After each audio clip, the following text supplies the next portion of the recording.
નમસ્કાર નિર્માણ ન્યૂઝની વિશેષ રજૂઆત હોટ ટોપિક કાર્યક્રમ સાથે હું છું યજ્ઞ ત્રિવેદી. દર્શક મિત્રો, આજે હોટ ટોપિક કાર્યક્રમમાં વાત કરવાની છે બજેટને લઈને. કેન્દ્રીય બજેટ 2022 અને 23 જ્યારે નિર્મલા સીતારામન જે આપણા કેન્દ્રીય નાણામંત્રી છે તે રજૂ કરવા જઈ રહ્યા છે અને આ વખતે કયા સેક્ટરમાં કેવા પ્રકારનો જે હવે કયા પ્રકારની પરિસ્થિતિ સર્જાશે તેને લઈને હવે હેલ્થ સેક્ટર છે કે પછી ઇન્ફ્રાસ્ટ્રક્ચરને લઈને અત્યારે હાલ તો કેવા પ્રકારનો માહોલ જોવા મળશે આ બજેટમાં તેને લઈને સવાલ તો યથાવત જોવા મળતો હોય છે. પરંતુ જ્યારે હેલ્થ સેક્ટરની વાત કરવામાં આવે, એગ્રીકલ્ચર સેક્ટર હોય કે પછી અન્ય સેક્ટર હોય ને તેમાં આ વખતે નવી આશા અને અપેક્ષાઓ તો ઘણી બધી જોવા મળી રહી છે, પરંતુ એ આશા અને અપેક્ષાઓ એ પરિપૂર્ણ થશે કે કેમ તેના લઈને એક સવાલ તો યથાવત જોવા મળી રહ્યું છે. બજેટ આવવાનું છે તેને લઈને અત્યારે તો ક્યાંક શેર માર્કેટમાં ઉતાર ચઢાવ તો જોવા મળી રહ્યા છે, પરંતુ આ વખતે ક્યાંક વેપારીઓ અને તેની સાથે સાથે અર્થતંત્રમાં હવે તેજી લાવવા માટે આ બજેટ કેટલું મહત્વપૂર્ણ સાબિત થશે તેના લઈને સવાલ યથાવત છે. કારણ કે જે અત્યારે હાલનું અર્થતંત્ર છે ક્યાંક જીડીપી અત્યારે હાલ તો પ્લસ હોવો એ અત્યંત જરૂરી છે અને તેની સાથે તે પણ અત્યારે હાલ તો આગળ વધી રહ્યો છે. પરંતુ જે આ બજેટ 2022 અને 23 વેક્સિન પુરવાર થશે કે કેમ તેના લઈને એક સવાલ પણ યથાવત જોવા મળી રહ્યો છે. તમામ મુદ્દાઓ પર ચર્ચા વિચારણા કરીશું. આ તમામ મુદ્દાઓ પર ચર્ચા વિચારણા કરવા માટે અમારી સાથે જોડી ગયા છે ડોક્ટર કિશોર ભાનુશાળી કે જેઓ અર્થશાસ્ત્રી છે અને સાથે રવિભાઈ દિયોરા કે જેઓ માર્કેટ એક્સપર્ટ છે. જે આ બંને સૌથી પહેલા તો સ્વાગત છે. આપણે કે એક બાજુ જે રીતે 2021 અને 22નું જે સામાન્ય બજેટ રજૂ થયું હતું જેમાં કોઈ ખાસ જોગવાઈઓ ન જોવા મળી હતી, આ વખતે 2022 અને 23માં ક્યાંક નવો આશાઓ જોવા મળી રહી છે, અપેક્ષાઓ પણ જોવા મળી રહી છે. સૌથી પહેલા આ વખતના બજેટને લઈને આપ શું કહેવા માંગશો? યજ્ઞભાઈ, બજેટની વાત જો કરીએ ત્યારે એક સામાન્ય દર્શક તરીકે સામાન્ય જનતાને ખબર હોવી જોઈએ કે બજેટ કેટલા રૂપિયાની વાત કરી રહ્યા છે આપણે. પહેલી વસ્તુ તો એટલે સામાન્ય રીતે જો ગયા વર્ષનું બજેટ ગણો તો આપણે 35 લાખ કરોડ રૂપિયાની વાત છે. એ એક નાની મોટી રકમ નથી અને એક વર્ષની અંદર 35 લાખ કરોડ રૂપિયાનો ખર્ચો કરવો, આટલા રૂપિયા ભેગા કરવા, પાછા એટલા ખર્ચા કરવા, itself is a bigger challenge. હવે અત્યારે જે અર્થતંત્રને જરૂર છે એ છે બુસ્ટર ડોઝની. કોવિડ વેક્સિનેશન આપણે પહેલો ડોઝ લીધો, બીજો ડોઝ લીધો ને હવે આપણે બુસ્ટર ડોઝ આપીએ છીએ. એ રીતે અર્થતંત્રને પણ બુસ્ટર ડોઝની જરૂર છે, કેમ કે અર્થતંત્ર આજની તારીખમાં બહુ કપરા સંજોગોમાંથી પાસ થઈ રહ્યું છે, જે કદાચ ભૂતકાળમાં ક્યારે આવા સંજોગો દેખાયા નથી. કઈ રીતે? તો કે એક તો કોવિડના કારણે જે પણ એની અસરો પડી અને ગ્લોબલ પિક્ચર જે બદલાયું એના પ્રમાણે આજની તારીખમાં મોંઘવારી એટલે ઇન્ફ્લેશનની આપણે જે વાત કરીએ છીએ એ પણ મોટું ચેલેન્જ છે. એની સાથે સાથે રોજગારી એક મોટું ચેલેન્જ બન્યું છે. જીડીપીનો ગ્રોથ રેટ જે પાછું અર્થતંત્રની ગાડીને ફરી પાટા પર લઈ જવાની વાત છે. એટલે જીડીપીના ગ્રોથને મેન્ટેન કરવાની સાથે સાથે રોજગારીની તકોનું સર્જન કરવું અને ઇન્ફ્લેશનને કાબૂમાં રાખવું એ એક મોટો ચેલેન્જ છે. જે ચેલેન્જની વચ્ચે આ આખું બજેટ આપણા નાણામંત્રી રજૂઆત કરશે. હવે એ રીતે જોવા જાવ તો અત્યારની જે તાતી જરૂરિયાત છે જે બજેટની અંદર મારા હિસાબે હોવું જોઈએ એ છે ખાસ કરીને તમારે એવા ક્ષેત્રો ઉપર ભાર મૂકવો છે જે બે વસ્તુ કામ કરે. એક, રોજગારીની તકો સર્જન કરે અને સાથે બજારમાં માંગ ઊભી થાય. અત્યારે મોટી ડેફિસિટ છે બજારમાં છે એ માંગની જરૂરિયાત છે. જો માંગ હશે તો સામે ઉત્પાદન થશે. એટલે એવા ક્ષેત્રો જ્યાં ખરેખર રોજગારીની તકોનું સર્જન થાય, જેમ કે આપણે અત્યારે ગણતરી કરીએ તો ટેક્સટાઇલ સેક્ટર છે જેમાં ખરેખર સારી રોજગારીની તકોનું સર્જન થાય એવું છે. એમએસએમઈ સેક્ટર છે જ્યાં ખરેખર રોજગારીની તકોનું સર્જન થાય એવું છે. અને સાથે સાથે કોવિડે આપણને બતાવી દીધું કે હેલ્થ સેક્ટરનું ઇમ્પોર્ટન્સ કેટલું છે. આજની તારીખમાં પણ આપણા રાજ્યની ટોટલ બજેટની અંદર જો તમે હેલ્થ સેક્ટરની ટકાવારી ગણવા જાઓ તો આપણે બહુ પાછળ છે. 3 થી 5% કઈ મોટી વસ્તુ નથી. 3% હેલ્થ સેક્ટર ઉપર એટલે કશું જ નથી. અને એનું આપણને રિઝલ્ટ મળ્યું કે ખબર પડી આપણને કે હેલ્થ ઇન્ફ્રાસ્ટ્રક્ચરમાં આપણે કેટલા પુઅર છે. તો એક બજેટ તરફથી એક આશા છે કે હેલ્થ સેક્ટરમાં એક મોટો બૂસ્ટ મળવું જોઈએ. અને બીજું બૂસ્ટ ક્યાંક ને ક્યાંક મને લાગે છે આવશે આ વખતે એ એગ્રીકલ્ચર ઉપર. બે રીતે, એક ફાર્મ લોનને લઈને જે પણ ડિસ્કશન થયું, ફાર્મ લો બેકઆઉટ થયા અને સાથે સાથે જે 5 રાજ્યમાં જે ચૂંટણી આવવાની છે એને ધ્યાનમાં રાખીને એગ્રીકલ્ચર સેક્ટર ઉપર પણ એક ખાસો ભાર મુકાશે એવું મને લાગી રહ્યું છે. અને ચોથો એક ભાવ એક ઇમ્પોર્ટન્સ દેખાશે એ આવશે ઇન્ફ્રાસ્ટ્રક્ચર સેક્ટર ઉપર. કેમ કે ઇન્ફ્રાસ્ટ્રક્ચર સેક્ટર એવું છે જેની સાથે બીજા ઘણા બધા અલાઇડ સેક્ટર્સ છે. એટલે ઇન્ફ્રાસ્ટ્રક્ચર સેક્ટર ઉપર એક મોટું બજેટ ફળવાશે એનો ભાર મુકાશે, પણ અહીંયા સરકારે પોતાની લિમિટેશન પણ ધ્યાનમાં રાખવાની છે. લિમિટેશન કઈ રીતે? તો કે debt to GDP ratio 60% cross કરી ગયો, એટલે સરકાર પાસે મોટું માર્જિન નથી. હવે ડિસઇન્વેસ્ટમેન્ટનું ટાર્ગેટ ગયા વખતે રાખ્યું, પણ આ પરિસ્થિતિના કારણે ડિસઇન્વેસ્ટમેન્ટના ટાર્ગેટમાં પણ કશું એચીવ કરી શક્યા નથી, એટલે વધારે ડિસઇન્વેસ્ટમેન્ટ રિલેટેડ જાહેરાતો થવાની પણ સંભાવના છે. અને જે એગ્રીકલ્ચર, ટેક્સટાઇલ, એમએસએમઈ સેક્ટર છે, ત્યાં એક મોટો બદલાવ હું જોઈ શકું છું. એક બાજુ જે રીતે મોંઘવારી અને મહામારી એ બંને વસ્તુઓ અત્યારે તો ભેગી થઈ છે, પરંતુ આ જે આગામી 2022નું જે આ બજેટ છે તે ઘણું મહત્વનું જોવા મળી રહ્યું છે. રવિભાઈ, સૌથી પહેલા તો આપ શું કહેવા માંગશો આ બજેટને લઈને, કારણ કે આશા અને અપેક્ષાઓ તો ઘણી બધી જોવા મળી રહી છે. જે જરૂરથી આ બજેટમાં ઘણી આશાઓ છે, પરંતુ આશાઓ સામે ફોર એક્ઝામ્પલ મારી ઓલવેઝ એમ હોય છે કે ફરારી લેવી, પરંતુ ફરારી લેવા માટે એટલું ફંડ જોઈએ. તો આ વખતે એવું છે કે ગવર્મેન્ટને, કારણ કે 5 સ્ટેટના ઇલેક્શન તરત જ આ બજેટ પછી છે અને આવતા બજેટ સુધીમાં ઘણા નાના મોટા ઇલેક્શન છે, તો ગવર્મેન્ટ એમ રહેશે કે આ બજેટ મોર પોપ્યુલર રહે. પોપ્યુલર બજેટ અને પોપ્યુલિસ્ટ બજેટ વચ્ચે ઓલવેઝ ચર્ચાઓ હોય છે.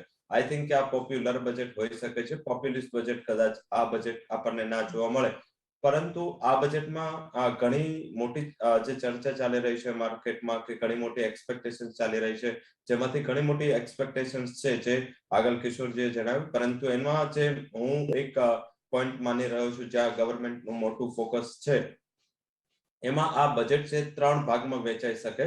પહેલો ભાગ હશે કે અત્યાર સુધી જ્યાં ગવર્મેન્ટ ફોકસ કરી રહી હતી એની રિપીટેશન કરવામાં આવે.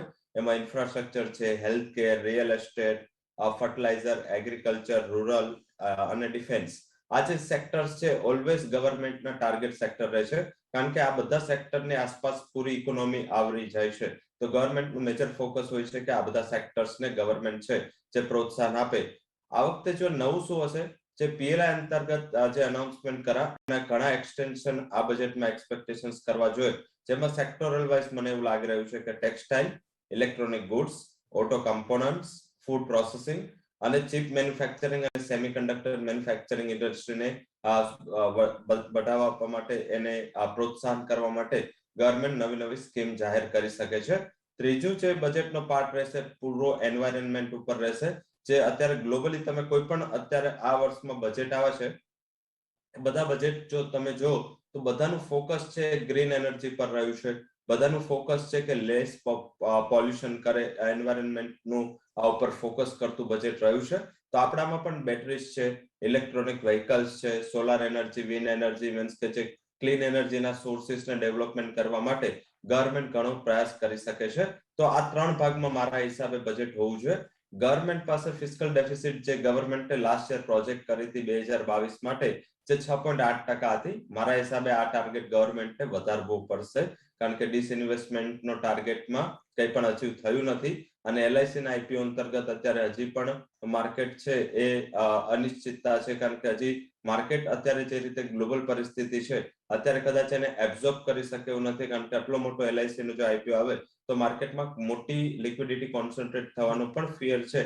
તો એના હિસાબે એલઆઈસી ના આઈપીઓ નું પણ અંતર્ગત કંઈક અનાઉન્સમેન્ટ આ બજેટમાં આવી શકે છે.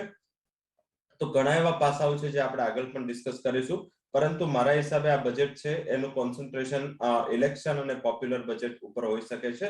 અને આના અંતર્ગત જે ગવર્મેન્ટ વધારે કરી શકે છે, કે ગવર્મેન્ટ વધારે ફોકસ કરી શકે છે, એ ઇન્ડિયાની મેન્યુફેક્ચરિંગ એક્ટિવિટીઝને ગ્રોથ આપવા માટે અને જે એન્વાયરમેન્ટ શુદ્ધ રાખવા માટે જે પ્રયાસો કરી રહી છે સરકાર, એ પ્રયાસોને આગળ વધારશે.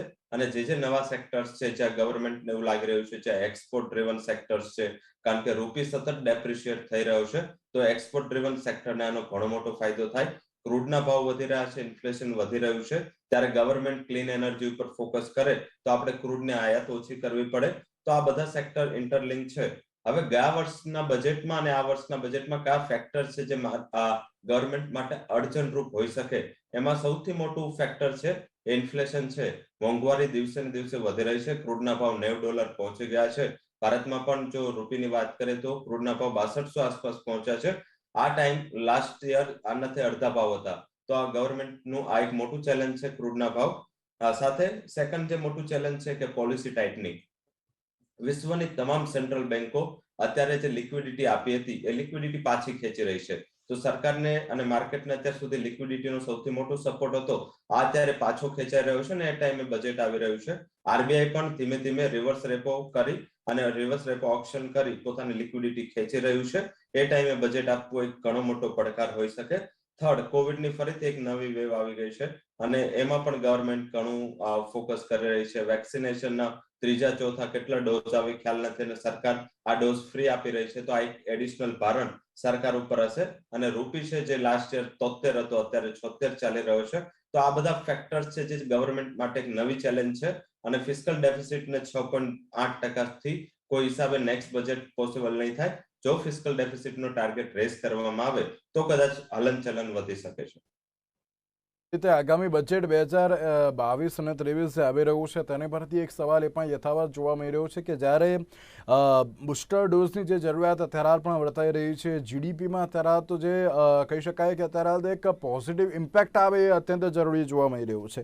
આ સાથે કિશોરભાઈ એક સવાલ એ કે સૌથી મહત્વની વસ્તુ એ હેલ્થ અને એજ્યુકેશન જોવા મળી રહ્યું છે. હેલ્થ અને એજ્યુકેશન પણ અત્યારે પણ સૌથી વધુ ધ્યાન આપવાની જે વાતો અત્યારે તો જોવા મળી રહી છે. વખતની વાત કરીએ 2021 અને 22નું જે બજેટ આવ્યું હતું તેમાં આરોગ્યનું બજેટ વધારીને 2,23,846 કરોડ કરવામાં આવ્યું હતું. આ વખતે ક્યાંક વધી શકે તેવી પણ આશાઓ છે, કારણ કે હેલ્થ સેક્ટર પર અત્યારે પણ ભારતે વધારે પડતું ધ્યાન આપવું એ અત્યંત જરૂરી જોવા મળી રહ્યું છે. અને સાથે એજ્યુકેશનની વાત કરીએ, એજ્યુકેશનમાં જ્યારે ન્યૂ એજ્યુકેશન પોલિસી લાવવાની જે વાતો થઈ રહી છે, પરંતુ એ બંને પર અત્યારે પણ વધુ પડતો ફોકસ એ અત્યંત જરૂરી હોય તેવું લાગી રહ્યું છે ઉપરથી. તો ભાઈ, હેલ્થ અને એજ્યુકેશન એવા સેક્ટર છે જે ખરેખર તમારા ઇકોનોમીને બૂસ્ટ કરવા માટે અથવા તમે જે લોંગ ટર્મ ગ્રોથ ટ્રેજેક્ટરીની જે વાત કરો છો ત્યાં જવા માટે આ બહુ જ જરૂરી છે. ઇન્ડિયાનું પહેલેથી એજ્યુકેશન હેલ્થ ઉપર બજેટમાંથી ફોકસ રહ્યું નથી. એટલે હેલ્થ અને એજ્યુકેશનનું બજેટ 5-6% બંને મળીને જાય. જ્યારે વિશ્વના સારા સારા જે દેશો છે એ લોકોની પોતાની જે બજેટ હોય એના કમસે કમ જીડીપીના 10%ની આજુબાજુનો ખર્ચો થાય છે. હવે અહીંયા જે સરકારની જે લિમિટેશન છે in terms of the availability of fund, જે નાણાં જ પોતાની પાસે મર્યાદિત છે, એ સંજોગોમાં સરકાર ક્યાંક ને ક્યાંક એવા ઇન્સેન્ટિવ લાવશે જેમાં હેલ્થ અને એજ્યુકેશનમાં પ્રાઇવેટ સેક્ટર ઇન્વેસ્ટમેન્ટ વધે એવા પગલાં લેવાનું એક આયોજન થશે. ન્યૂ એજ્યુકેશન પોલિસી એ ડાયરેક્શનમાં ઓલરેડી કામ કરી જ રહી છે, પણ ક્યાંક ને ક્યાંક પ્રાઇવેટ સેક્ટર ઇન્વેસ્ટમેન્ટને મોબિલાઇઝ કરવાની વાત છે. અને સાથે સાથે એજ્યુકેશનમાં હવે ગવર્મેન્ટના ઇન્સેન્ટિવ આવશે એડટેક કંપની માટે. એટલે જે ટેકનોલોજી બેઝ કંપનીઓ છે જે લોકો એજ્યુકેશનને સપોર્ટ કરે છે, એવા ઘણા બધા એડટેક ઇનિશિયેટિવ નવા સ્ટાર્ટઅપ આવી રહ્યા છે. અને જો ગવર્મેન્ટ તરફથી થોડોક સપોર્ટ મળે તો આ એડટેક કંપનીઝ એજ્યુકેશન સેક્ટરને એક સારી બૂસ્ટ આપી શકે એવી શક્યતા છે. પણ એજ્યુકેશન સેક્ટરમાં સમજો કે ગયા વર્ષના કદાચ તમે આંકડા જુઓ તો પ્યોર એજ્યુકેશનમાં તો 90,000 કરોડની આજુબાજુનો ખર્ચો હતો, વિચ ઇઝ જસ્ટ નથિંગ. તમારા 34 લાખ કરોડની અંદર તમે 90,000 રૂપિયા, ઓકે. હેલ્થ સેક્ટરનું જે તમે 2D ની આપણે વાત કરી, ગયા વખતે આપણી ડિબેટમાં ચર્ચા પણ થઈ હતી કે ખરેખર ખર્ચો એટલો નહોતો, ઓકે. એકચ્યુઅલ જે ખાલી હેલ્થ સેક્ટર માટે સ્પેસિફિક જે બજેટ ફળવાયું હતું એ કરીબ 75,000 કરોડની આજુબાજુનું બજેટ હતું. એટલે ક્યાંક ને ક્યાંક આ બે સેક્ટર ઉપર વધારે ફોકસ કરવાની જરૂર તો છે જ, અને સરકારે એ ડાયરેક્શનમાં કરવું જ પડશે. તો એક સવાલ એ પણ રવિભાઈ કે જ્યારે 2021 અને 22નું જે સામાન્ય બજેટ ઉપર આપણે ચર્ચા તો કરી હતી એ વખતે પણ, અને તે વખતે ટેક્સ સ્લેબમાં કોઈ પણ પ્રકારનો ફેરફાર કરવામાં આવ્યો ન હતો. આ વખતે કોઈ ટેક્સ સ્લેબમાં ફેરફાર કરવામાં આવે તેવી શક્યતા ખરી? હા, હાલમાં અત્યારે માર્કેટ કઈ એટલી મોટી એક્સપેક્ટેશન્સ નથી રાખી રહી, પરંતુ હા, સરપ્રાઈઝ હોઈ શકે.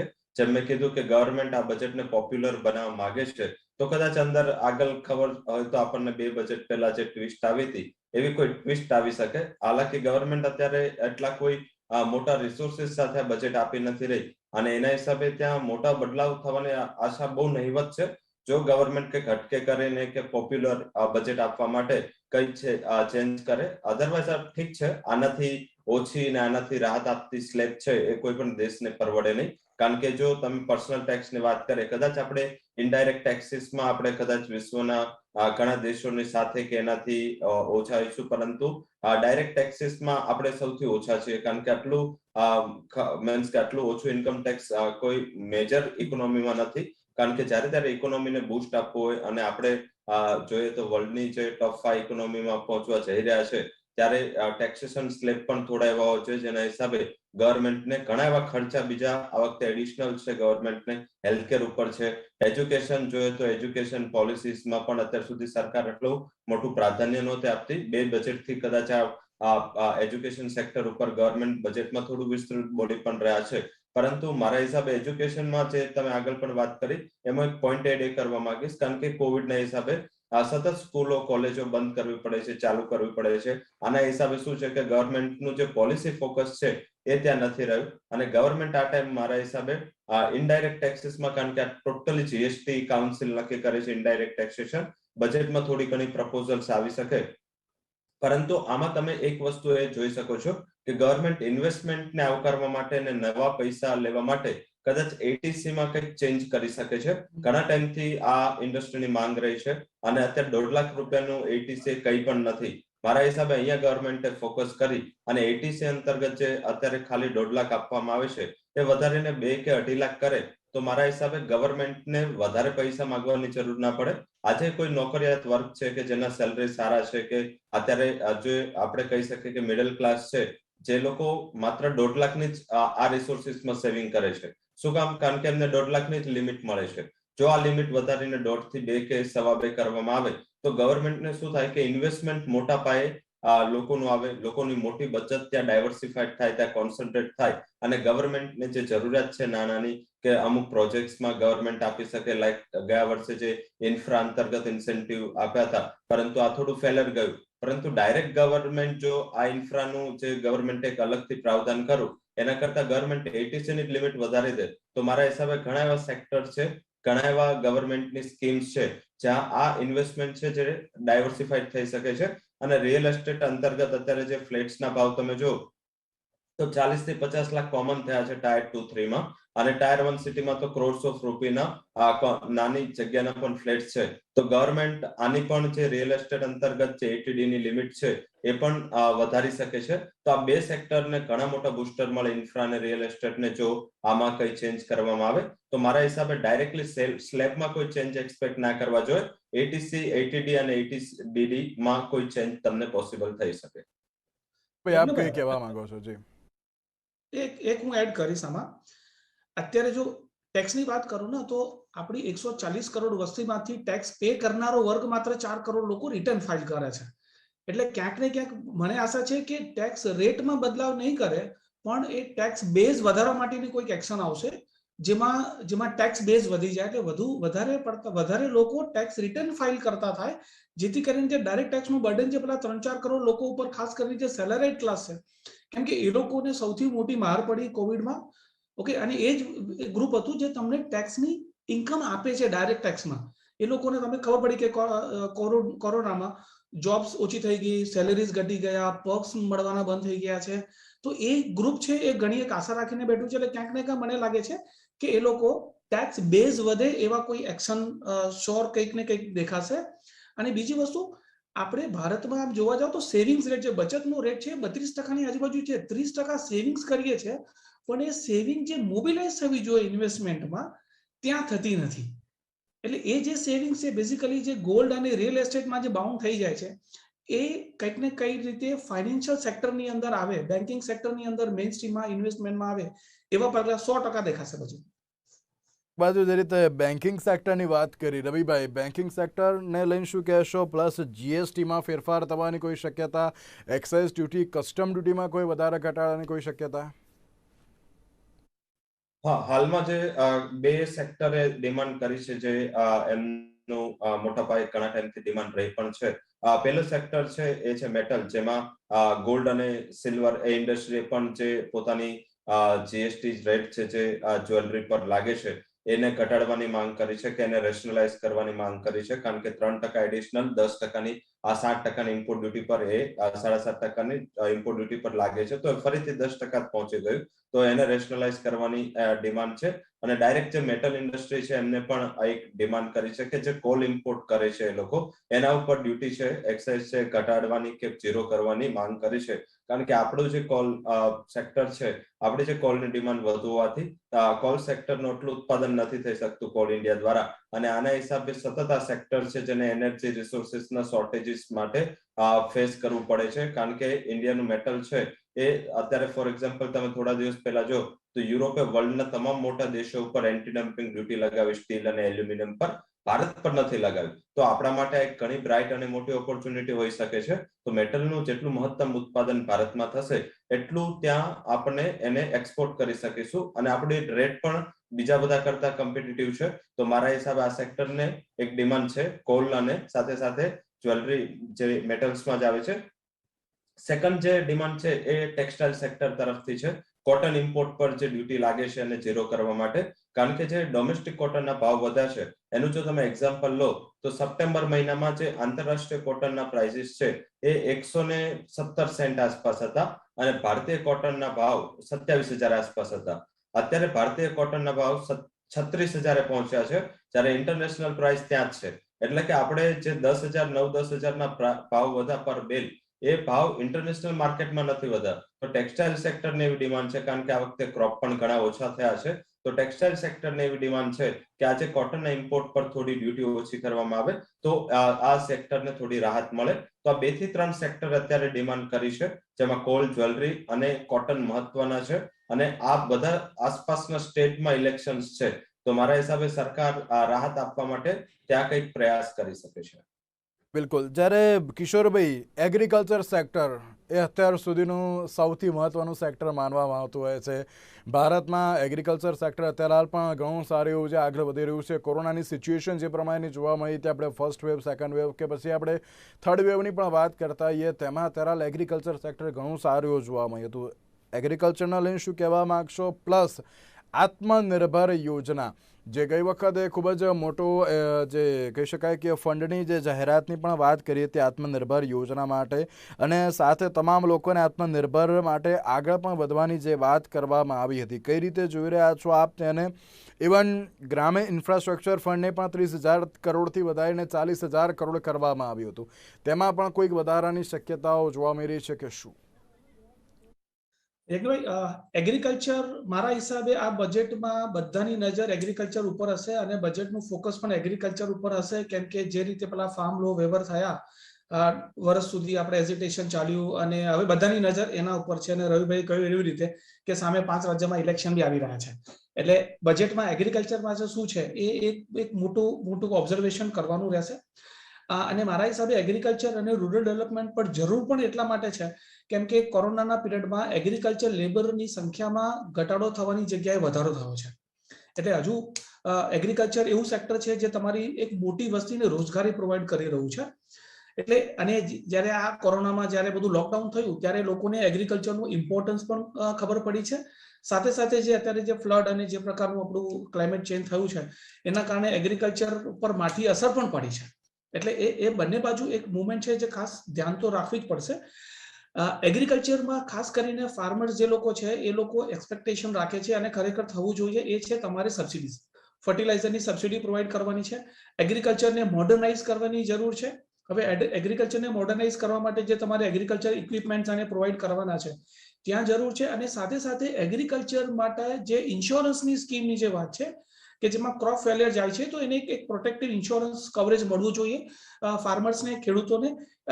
એના રિલેટેડ ચોક્કસ બજેટમાં જાહેરાતો તમને દેખાશે અને એનું કારણ છે કે એક તો એ જરૂરિયાત પણ છે અને બીજું એટલે આર્થિક છે અને રાજકીય રીતે પણ એની અત્યારની તારીખમાં એક જરૂર દેખાશે. એટલે ત્યાં હું આ એક્સપેક્ટેશન રાખું છું. આત્મનિર્ભરને લઈને ઘણા બધા દાવા થયા પણ પરિસ્થિતિ એવી બની કે એ જ દરમિયાનમાં આપણું જ્યાં કોવિડનો ફેઝ આવ્યો તો એ જે રીતે એને પોલિસીને એક સ્ટેપ પર લઈ જવાની હતી ત્યાં સુધી લઈ જઈ શક્યા નથી. પણ એ આત્મનિર્ભરને જ્યારે તમે આ startup India, make in India, standup India એ બધા સાથે કોલેજ કરો છો તો ખરેખર એ દેશના આર્થિક વિકાસને એક બળ પ્રોવાઈડ કરે એવું છે. એમાં બજેટની અંદર સ્ટાર્ટઅપ માટે ખાસ પ્રકારની જોગવાઈઓ અને યોજનાઓ આવી શકે એવી પૂરેપૂરી શક્યતા છે. જે નવા સ્ટાર્ટઅપ થઈ રહ્યા છે સ્ટાર્ટઅપ માટેના જે રજિસ્ટ્રેશન પ્રોસેસથી લઈને ખાસ કરીને સ્ટાર્ટઅપમાં જે ફાઇનાન્શિયલ ઇન્વેસ્ટમેન્ટ વધે કે સ્ટાર્ટઅપને બેઝિકલી ફંડ મળી રહે અને એને એ લોકોને જે શરૂઆતના તબક્કે જે ટેક્સ બેનિફિટ કે થોડી રાહતો મળવી જોઈએ એવી પૂરેપૂરી શક્યતા મને દેખાઈ રહી છે. રૂરલ ડેવલપમેન્ટ ગયા વર્ષે પણ બજેટમાં એલોકેશન હતું, થોડું ફોકસ આવી રહ્યું છે, પણ રૂરલ ડેવલપમેન્ટમાં જે ફોકસ બેઝિકલી રહ્યું છે એ રૂરલ ઇન્ફ્રાસ્ટ્રક્ચર ઉપર બહુ જરૂરી છે. પછી જે મનરેગાની સ્કીમ હોય એ પ્રકારની જે રૂરલ ડેવલપમેન્ટની જે સ્કીમો છે એના પર જો ફોકસ વધારા કરવામાં આવે તો ખાસ કરીને આપણે જે ફૂડ પ્રોસેસિંગ સેક્ટરને જે પ્રમોટ કરવાની વાત છે, રૂરલ ઇન્ડસ્ટ્રીયલ ડેવલપમેન્ટની વાત છે, રૂરલ જોબ ક્રિએશનની વાત છે, ત્યાં ખરેખર એક ઇકોનોમીને સપોર્ટ મળશે. અને કોરોનામાં કદાચ કોઈ સેક્ટરે પોઝિટિવ ગ્રોથ આપ્યો હતો તો એગ્રીકલ્ચર સેક્ટર જ હતું, એટલે એ પણ એટલું જ જરૂરી છે. કહેજો જ્યારે આ મોંઘવારી અને મહામારીનો જે સમય ચાલી રહ્યો છે ને તેમાં આ મલમ સમાન સાબિત થશે કે કેમ, ટૂંકમાં કહેજો, ત્યારબાદ રવિભાઈને.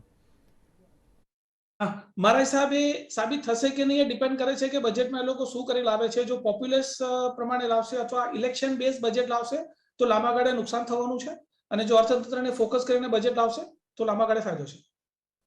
રવિભાઈ, બુસ્ટર ડોઝ કે હજુ પણ પ્રિકોશન ડોઝ જ આપશે અને ત્યારબાદ પછી બુસ્ટર ડોઝની વાત થશે? બુસ્ટર ડોઝની રૂપરેખા અને ટાઈમલાઈન નક્કી થશે, કારણ કે બુસ્ટર ડોઝને જલ્દી લાવવું આટલું અત્યારના સંજોગોમાં સરકાર પાસે આટલું ફાઇનાન્સિંગ નથી. હાલાકી મને એવું લાગી રહ્યું છે કે આ મેન્યુફેક્ચરિંગ સેક્ટર અને એગ્રીકલ્ચર સેક્ટર, આ બે સેક્ટર માટે આ બજેટ છે એ ડેફિનેટલી બુસ્ટર ડોઝ સાબિત થશે. તો એક બાજુ જે રીતે 2022 અને 23નું જે હવે બજેટ છે તેમાં કઈ કઈ નવી જોગવાઈઓ થશે, સાથે ઘણા સેક્ટરને અત્યારે તો આશાઓ અને અપેક્ષાઓ તો ઘણી બધી છે, તેમાં હવે કઈ કઈ આશાઓ અને અપેક્ષાઓ પરિપૂર્ણ થશે તે તો હવે જોવાનું જોઈએ. તેની સાથે રવિભાઈ અને કિશોરભાઈ, આ બંનેનો આભાર અમારી સાથે આ ચર્ચા વિચારણામાં જોડાવા માટે. Thank you. તો આજની આ વિશેષ રજૂઆતમાં બસ રજા આપશો. નમસ્કાર.